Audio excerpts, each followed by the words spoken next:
And our next person is Jamie Sharma. She is sort of representing the Tulare Board of Supervisors, and she also is on Kings County AAA, the director of Kings County. I hope she's there. I am here. Thank you, Dr. Miltiades. Good morning, everybody. Thank you for having me. As Dr. Miltiades said, I'm Jamie Sharma. I oversee an organization called the Kings Tulare Area Agency on Aging. So we're serving our aging population down in the Kings and Tulare areas. And I was asked to speak with you briefly this morning on the topic of senior nutrition.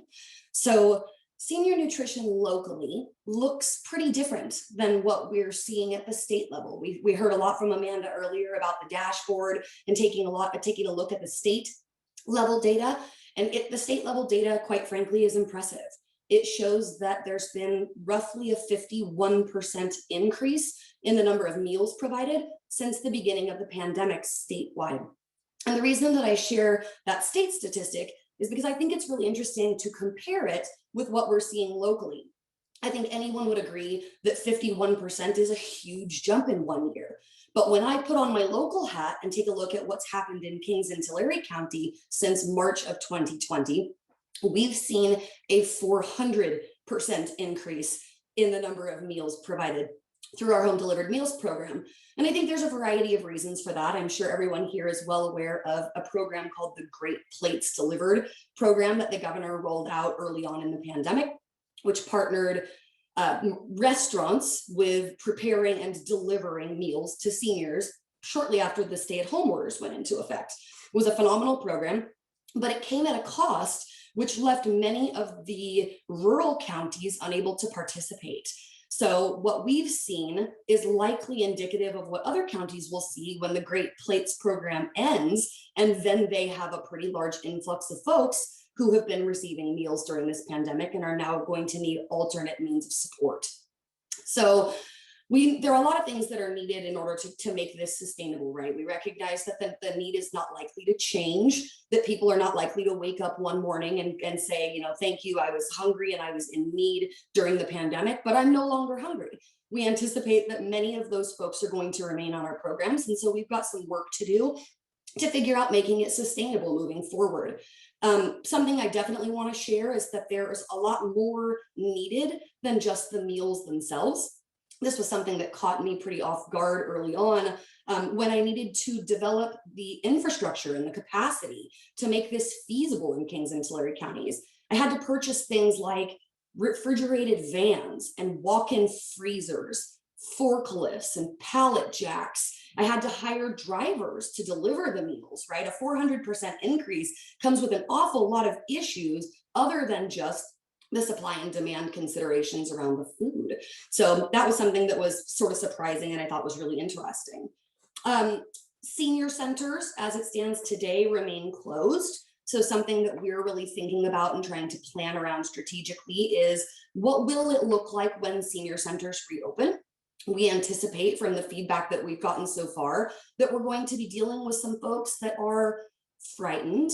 There's going to be some hesitancy. There's going to be folks who are no longer able to get up and get dressed and get down the hill to visit their local senior center, right? They might have been able to 15 months ago, but things have changed. And so now they're going to need to have their meals delivered to their home. They're going to need to stay on our program. And so we're going to need to figure out a way to make that financially sustainable from an infrastructure standpoint, sustainable from a capacity standpoint, moving forward, recognizing that this is our reality and it's likely to look much like this for years to come. So what's needed? Well, certainly additional funding is always needed in senior nutrition. And so that's something that we're advocating for and working toward.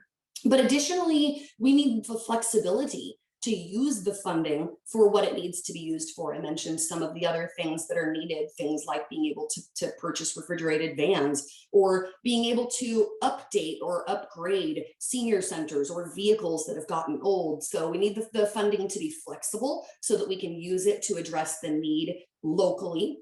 We need additional and strategic partnerships. We need to be thinking about where partnerships exist that we could strengthen, for example, with our food banks or with our CBOs, but we also need to be thinking about new partnerships. Maybe there are city and county collaborations that could be considered. Maybe there are partnerships with the health plans that we could be looking into. It's certainly far more cost effective to ensure that people have adequate nutrition than it is to deal with the adverse health effects that come after the fact if they're not receiving the nutrition that they need on the front end. So maybe the health plans and having partnerships there. And last but not least, certainly we need ongoing support for senior nutrition. We need everyone to recognize that this need is likely to be ongoing for years to come. And so we can't put a Band-Aid on it, right? We've got to find a way to make it financially sustainable for the long haul. I want to share a couple of statistics with you that I thought were interesting, though it may not surprise anyone in this group. The California Department of Finance reports that the population in California between the age of 0 and 59 has increased by less than 1% since 2010, so in 10 years. On the flip side, the population of people aged 60 plus has increased by more than 40% in that same time frame. So we know that the numbers are going to continue to increase. We know that the need is not going away. We know that we need to invest in and support the needs of our older adults moving forward. That's it for me, Mark and Helen. Thank you.